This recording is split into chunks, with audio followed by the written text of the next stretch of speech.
안녕하세요. 오늘 저희가 함께 깊이 파고들 주제는 바로 교만과 겸손입니다. 어쩌면 우리 자신과 가장 밀접하게 얽혀있는 문제일지도 모르겠네요. 오늘 분석해볼 자료는 티모시 켈러 목사의 설교인데요. 고대 페르시아를 배경으로 한 하만과 모르드게, 이 두 인물의 갈등을 통해 교만의 본질을 아주 날카롭게 해부하고 있어요. 이건 그냥 옛날 이야기 해설이 아니에요. 네, 통제되지 않은 자존심이 있잖아요. 그게 한 인간을 그리고 그 주변까지 어떻게 파멸시키는지 거의 소름 돋을 정도로 생생한 심리 분석 보고서 같았어요. 맞아요. 자료의 화자는 이 분석을 제대로 이해하면 남은 인생을 구할 수도 있다고까지 말하는데 과연 그 정도인지 한번 확인해 보죠. 네, 오늘 우리가 이 자료를 통해 얻어가야 할 건 크게 세 가지예요. 첫째, 교만이라는 게 도대체 뭔지, 그 본질을 제대로 정의하는 것. 네, 둘째, 그게 왜 그렇게 치명적인지. 그리고 마지막으로 그렇다면 해결책은 있는 건지. 이 고대의 이야기가 현대인의 심리를 얼마나 정확하게 꿰뚫어 보는지 아마 깜짝 놀라실 거예요. 좋습니다. 그럼 이야기의 무대부터 한번 살펴볼까요? 배경은 페르시아 제국이고 등장인물은 크세르크세스 대왕, 그리고 그의 총애를 받아서 제국 2인자 자리에 오른 하만. 그리고 하만에게 절하기를 거부하는 유대인 관리 모르드게입니다. 그런데 시작부터 좀 이상한 점이 있어요. 왕이 사람들에게 하만에게 절하라고 명령을 내렸다는 사실이에요. 맞아요. 그게 좀 이상하죠. 자료에서도 지적하듯이 보통 이런 계급 사회에서는 높은 사람에게 절하는 게 당연한 건데 굳이 명령까지 필요했다는 건 뭐랄까, 하만이 이미 사람들 사이에서 그다지 존경받지 못하는 좀 비호감인 인물이었다는 걸 암시하는 거죠. 그렇죠. 바로 그 지점에서 모르드게가 등장합니다. 그는 유대인이라는 자신의 정체성 때문에 그 명령을 따르지 않아요. 그러자 하만은 말 그대로 이성을 잃을 정도로 분노하죠. 여기서 하만의 반응을 자세히 들여다볼 필요가 있어요. 네, 이건 단순히 내 말을 안 듣네? 이 정도의 화가 아니거든요. 맞아요. 그가 집에 돌아가서 아내와 친구들을 쫙 불러놓고 하는 말을 보면 정말 기가 막힙니다. 자기가 가진 어마어마한 부, 수많은 아들들, 왕이 내려준 높은 지위, 모든 걸 다 자랑해요. 네, 막 늘어놓죠. 그러고 나서 딱 한마디를 덧붙이죠. 하지만 저 유대인 모르드게가 대궐문에 앉아 뻣뻣하게 버티고 있는 걸 보는 한 이 모든 게 다 소용없어. 하나도 기쁘지가 않아. 바로 그 대사가 교만의 핵심을 꿰뚫는 말입니다. 자료는 여기서 C.S. 루이스의 정의를 가져오는데 정말 탁월해요. 아, 그 정이요. 교만이란 무자비하고 잠 못 이루며 웃음기 없는 자기 자신에 대한 집중이라는 거예요. 포인트는 내가 가진 걸 즐기는 게 아니라 남보다 더 많이 가졌을 때만 쾌감을 느끼는 상태라는 거죠. 그러니까 나보다 더 잘나거나 더 똑똑하거나 더 인기 있는 사람 옆에 가면 내가 가진 모든 것의 기쁨이 그냥 순식간에 재처럼 사라져버리는 거예요. 하만처럼요. 정확해요. 아, 그 비유도 정말 인상 깊었어요. C.S. 루이스가 정욕과 교만을 비교한 부분이요. 네네. 정욕은 아름다운 여인을 보면 순수하게 그 아름다움에 이끌려서 원한다는 감정을 느끼잖아요. 그렇죠. 그런데 교만은 달라요. 교만은 그 여인을 원하는 게 아니라 저 여자를 내가 가질 수 있다는 사실을 남들에게 과시하고 스스로 증명하기 위해 그 여인에게 접근한다는 거예요. 기쁨의 원천이 상대방이 아니라 오직 나 자신인 거죠. 모든 것이 자기 자신을 위한 도구가 되는 거죠. 맞아요. 그런데 자료는 여기서 한 걸음 더 나아가서 우리가 흔히 생각하는 교만 외에 또 다른 형태의 교만이 있다고 말해요. 이게 정말 중요한 지점입니다. 아, 그게 바로 우월감과 열등감의 형태죠. 네. 첫 번째는 우리가 잘 아는 우월감 형태의 교만이에요. 늘 남과 나를 비교하면서 내가 더 낫지, 사람들이 나를 어떻게 볼까, 이걸 끊임없이 계산하는 상태죠. 하만 같은 인물이 대표적이고요. 네. 그런데 두 번째 형태가 정말 허를 찌릅니다. 바로 열등감 형태의 교만이에요. 이게 겉보기엔 정반대잖아요. 그렇죠.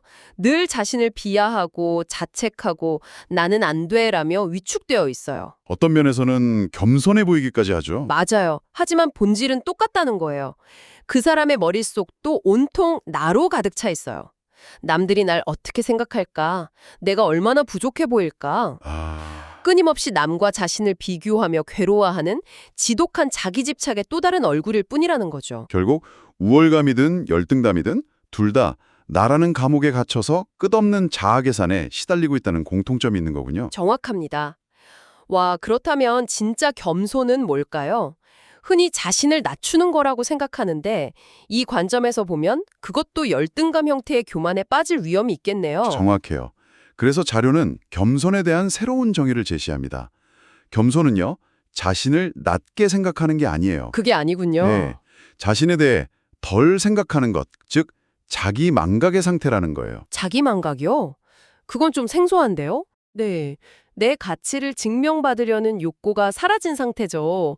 그래서 어떤 일을 할 때 이 일이 나를 어떻게 보이게 만들까를 계산하지 않고 그냥 그 일 자체의 가치와 즐거움 때문에 몰두할 수 있는 상태.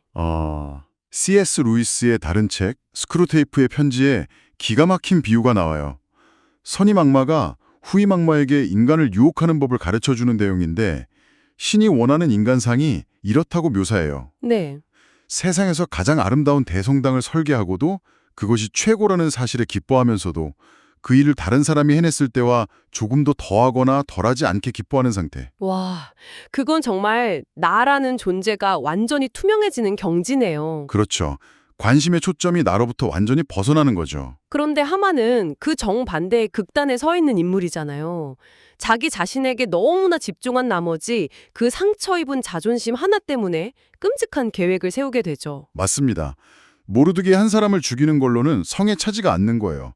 그의 분노는 모르드게의 민족 전체, 즉 제국 내의 모든 유대인을 말살하겠다는 집단 학살 계획으로 번집니다. 이건 정말 극단적인 예시지만 자료는 바로 이 지점에서 모든 교만은 본질적으로 치명적이라고 경고해요. 네, 하만의 이야기는 그 치명성이 어떻게 작동하는지를 보여주는 교과서 같은 사례인 셈이죠. 교만이 우리를 파괴하는 방식, 그 첫 번째가 우리를 어리석게 만든다는 것이었죠.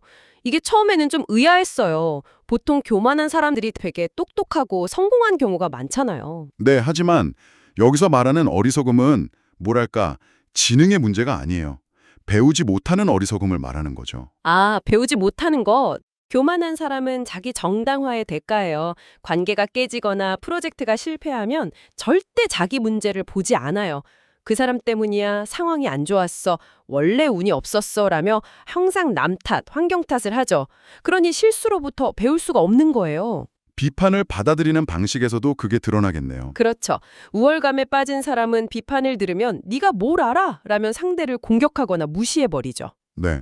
반대로 열등감에 빠진 사람은 비판 한마디에 완전히 무너져 내려서 주변 사람들이 차마 말을 못 꺼내게 만들어요. 저 사람한테는 무슨 말을 못하겠어. 이렇게요. 결국 두 경우 모두 성장의 기회를 잃어버리는 거네요. 네.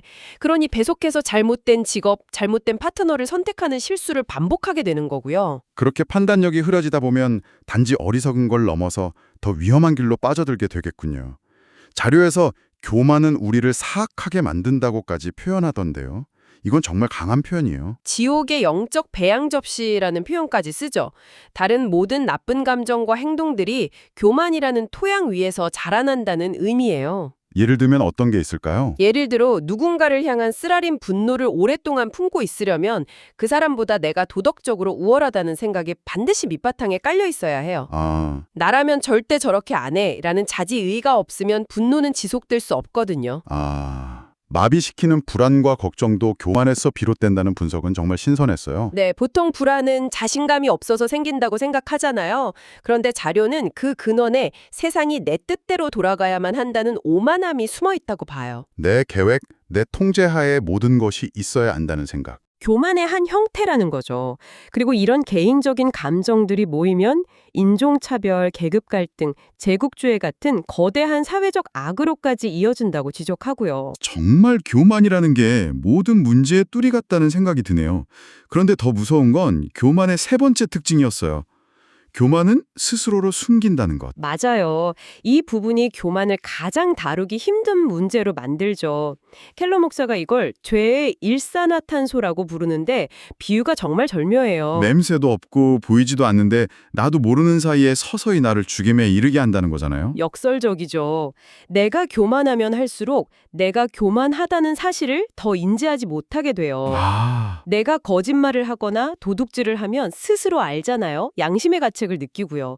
그런데 교만은 거의 인지하지 못한다는 거예요. 상담실에 와서 제가 너무 교만해서 고민입니다라고 말하는 사람은 거의 없다는 거죠. 와, 자료에 나온 예시를 듣고 정말 뒤통수를 맞은 것 같더라고요. 우리가 흔히 속물들, 잘난 척하는 사람들을 싫어하잖아요. 네, 그렇죠. 그런데 누군가를 속물이라고 경멸하려면 내심 그 사람보다 내가 더 우월하다고 느껴야만 그 감정이 가능하다는 거예요. 그렇죠. 결국 속물근성을 혐오하는 내 모습 자체가 또 다른 형태의 속물근성이라는 거죠. 맞아요. 그래서 자료가 아주 날카로운 질문을 던집니다. 지금 이 이야기를 듣고 계신 당신에게 직접 묻는 거죠. 혹시 지금까지 들으면서 아, 이 얘기 내 주변에 딱 누구 얘기네 하고 떠오르는 사람이 있었나요? 만약 그랬다면 바로 그 생각 자체가 상당한 교만의 증거일 수 있다는 거예요. 내 문제는 보지 못하고 남의 교만만 기가 막히게 찾아내는 것. 그게 바로 교만의 가장 교활한 특징이니까요. 네. 잠깐만요. 그럼 이쯤 되면 정말 절망적인데요.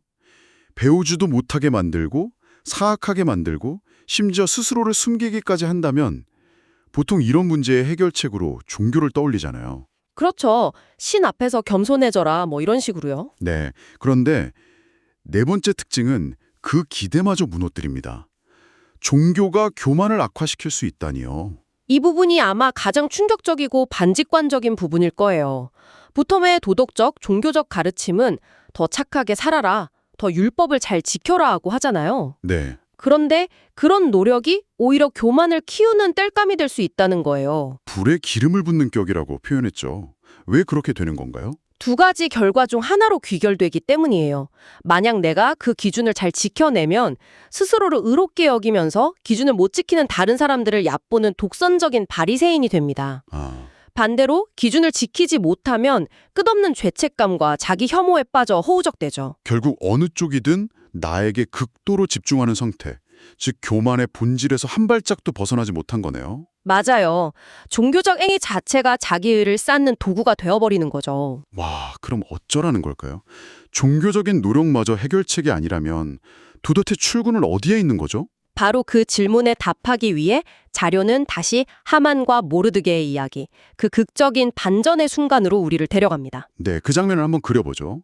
하만은 모르드게를 매달기 위해 자기 집 마당에 거대한 교수대까지 세워놓고 다음날 아침 그를 처형할 허락을 받으러 왕을 찾아가요. 그런데 바로 그 전날 밤 왕이 불면증에 시달립니다. 네, 잠이 안 와서 왕실 기록을 읽게 하는데 우연히 과거에 모르드게가 왕의 암살 음모를 막아 목숨을 구해주고도 아무런 보상을 받지 못했다는 대목을 발견하게 되죠. 정말 영화 같죠. 그리고 바로 그 타이밍에 하만이 왕 앞에 나타납니다. 왕은 하만에게 묻죠. 왕이 존귀하게 하기를 기뻐하는 사람에게 어떻게 해주면 좋겠는가? 하만은 자기 자신을 두고 하는 말이라고 100% 확신하죠. 그래서 자기가 받을 수 있는 가장 화려하고 공개적인 명예수여식을 상상해서 읊기 시작합니다. 네, 그의 제안이 아주 구체적이에요. 왕이 입으시던 왕복을 입히고 왕이 타시던 말에 태우고 왕의 왕관을 씌우고 그리고 제국의 가장 높은 귀족이 그 말의 고삐를 잡고 성을 행진하며 외치게 하자는 거죠. 왕이 존귀하게 하기를 기뻐하는 사람은 이와 같이 될 것이다 라고요. 여기서 왕복을 입는다는 것의 의미를 자료가 깊이 있게 설명하더라고요. 아주 중요한 포인트예요. 고대 사회에서 왕이 자기 옷을 누군가에게 입히는 건 단순히 명예의 상징을 넘어섭니다. 네. 그건 너는 나와 같은 지위를 공유한다. 너는 나의 사랑과 기쁨의 대상이다. 라는 극적인 표현이었어요. 이것이야말로 하만이 평생 갈망하던 것, 즉 모두가 칭송하는 절대자에게서 받는 궁극적인 인정이었던 거죠. 그리고 바로 그 순간 하늘과 땅이 뒤집히는 반전이 일어나죠. 왕이 하만에게 명령합니다. 좋은 생각이다. 그러니 어서 가서 네가 말한 그대로 유다 사람 모르드게에 대응하여라. 상상이 가시나요?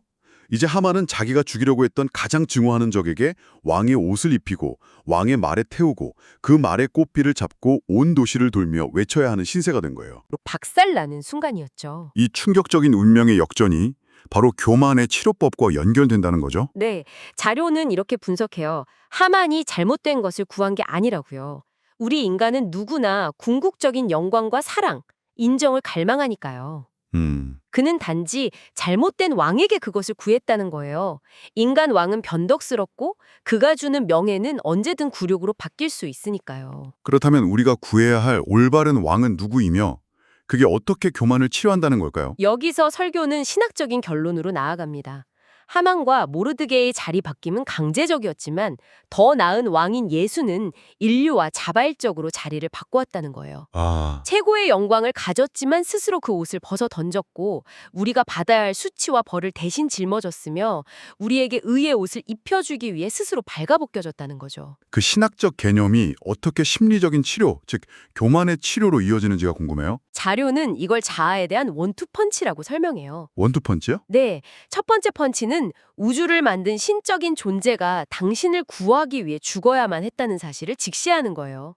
이건 우리를 더할 나위 없이 겸손하게 만들죠. 내가 그 정도로 심각한 상태였다는 걸 인정하게 하니까요. 네, 내 힘으로는 절대 나를 구원할 수 없다는 걸 깨닫게 하는 거죠. 그리고 두 번째 펀치는 이어지고요. 네, 두 번째 펀치는 그가 기꺼이 기쁨으로 그 일을 했다는 사실을 깨닫는 거예요.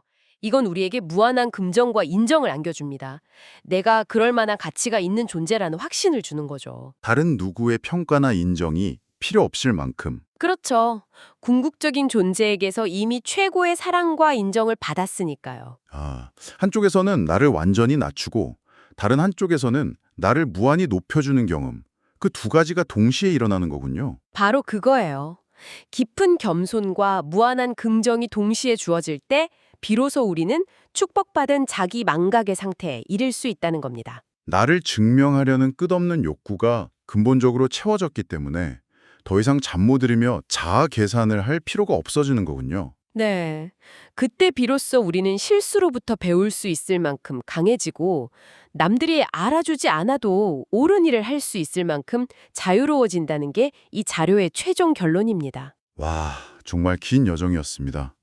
한 인물의 상처 입은 자존심에서 시작해서 자기 집착이라는 교만의 본질, 우리를 어리석고 사악하게 만드는 그 치명적인 속성들, 그리고 마침내 한편의 드라마 같은 운명의 역전 속에서 발견하는 행결책까지 정말 많은 생각을 하게 되네요. 자료는 겸손으로 가는 첫걸음은 아주 단순하다고 말해요. 내가 교만하다는 사실을 인정하는 것. C.S. 루이스의 말을 다시 빌리자면 만약 당신이 스스로 겸손하다고 생각한다면 그건 당신이 지독히 교만하다는 가장 확실한 증거다라는 거죠. 하하. 그러니 내가 교만하다는 걸 깨닫는 것 자체가 엄청난 진전인 셈이에요. 네. 오늘 이 이야기를 들으신 당신이 계속해서 곱씹어 볼 만한 마지막 질문을 하나 던져드리고 싶습니다. 오늘 자료는 왕과 왕복이라는 고대의 상징을 통해 명예와 수치의 문제를 다루었습니다. 네. 그렇다면 오늘날 이 역학관계는 무엇을 통해 나타나고 있을까요? 어쩌면 소셜미디어의 좋아요와 공유, 그리고 순식간에 퍼져나가는 공개 저격이 현대판 왕의 옥과 교수되는 않을까요? 끊임없이 나를 전시하고 평가받고 더 나은 나를 증명하도록 요구받는 이 세상에서 진정한 자기만각이란 과연 어떤 모습으로 가능할지 한번 깊이 생각해 보시면 좋겠습니다.